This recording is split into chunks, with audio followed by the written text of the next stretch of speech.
호기심이 많고 기웃거리기를 좋아하는 강아지는요, 가끔 이상한 것을 먹기도 합니다. 또 모르고 우리 사람이 강아지에게 절대 주어서는 안 되는 것을 줄 수도 있습니다. 저는 수의사 윤쌤이고요. 오늘은요, 미국 펫포이즌 헬프라인에 가장 많이 보고된, 가장 많이 신고된 강아지 주요 독성 물질 탑 10에 대해서 한번 알아보도록 하겠습니다. 물론 우리나라와는요, 강아지가 흔하게 접촉할 수 있는 물질에서는 약간의 차이는 나겠지만은요, 미국의 통계를 보고 주의해야 할 것들이 있는지 주변을 한번 점검해보는 이런 시간을 가져보는 것도 좋을 듯 합니다.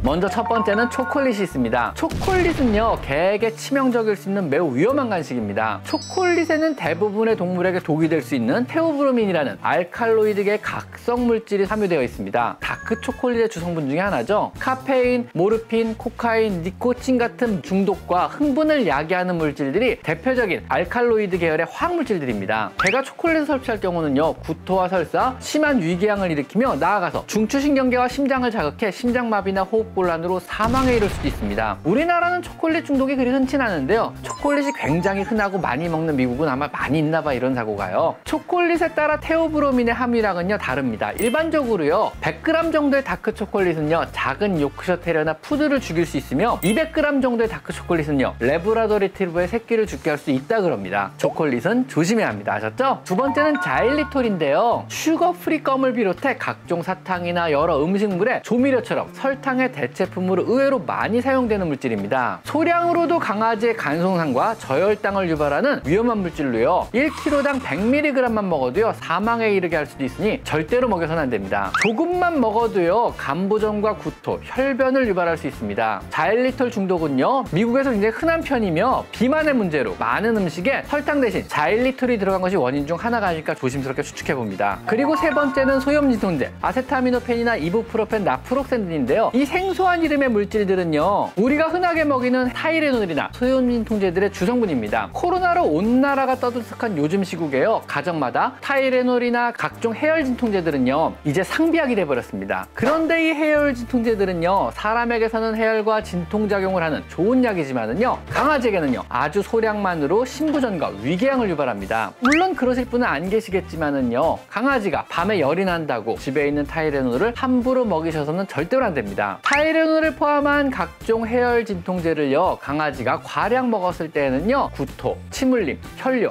검은색의 설사 등을 하다가 신장이 망가져서 죽을 수도 있습니다. 혹시라도 먹은 지 30분 이내라면요 빨리 병원에 데려가 구토를 시키는 것이 최선이며, 이미 먹은 지 1시간 이상 경과했다면은요 입원을 시켜서 수액 처치를 하며 강아지가 간과 신장에 큰 손상이 없이 잘 넘어가기를 기도하는 수밖에 없습니다. 그리고 네 번째는 기침약, 감기약, 알러지약, 해열제 이런 종류들인데요, 대다수의 이런 기침약이나 종합감기약들은요 아세타미노펜과 슈도에페드린, 페니레프닌을 함유하고 있어 독성이 비교적 강한 편입니다. 일반적으로 우리가 많이 사용하는 종합감기약에 흔하게 들어가 있는 성분으로요, 강아지는 간에서 이런 종류의 약들을 원활히 대사하지 못하기 때문에 심한 간독성을 띠게 됩니다. 보통 병원에서는요 사람 감기약을 먹고 침을 흘리며 오는 경우가 에페드린이나 아세타미노펜 중독에 해당합니다. 강아지가 우리 사람의 상비약의 일종인 종합감기약을 먹지 못하도록 서랍 속에 잘 숨겨서 보관하시고요, 또 어떤 경우에도 사람의 감기약을 강아지에게 임으로 먹이셔서는 안 됩니다. 아마 이런 감기약의 중독이 국내와는 달리 미국에서 흔하게 보고되는 이유는요, 강아지의 치료비 자체가 너무너무 비싸기 때문에 처방전 없이 구입할 수 있는 사람용 감기약을 먹이다가 중독되는 경우가 많은 것 같습니다. 그리고 다섯 번째는 쥐약. 주로 산책 중 강아지에게 다발하는 사고로요 쥐 방제 목적으로 놓아둔 쥐약을 강아지가 섭취하거나 또 쥐약을 먹고 죽은 쥐를 강아지가 먹었을 때 발생하게 됩니다. 요즘의 쥐약은요 대부분 3세대 와파린 제제로요 쥐나 강아지의 몸속에서 비타민 K의 활용을 방해하여 혈액의 응고를 방해함으로써 출혈을 유도해서 사망하게 만듭니다. 결국은 서서히 심한 빈혈을 유발하여 강아지가 죽게 되는데요, 유일한 치료는요 몸속에 들어온 와파린이 모두 대사되어 빠져나올 때까지 지속적으로 수혈과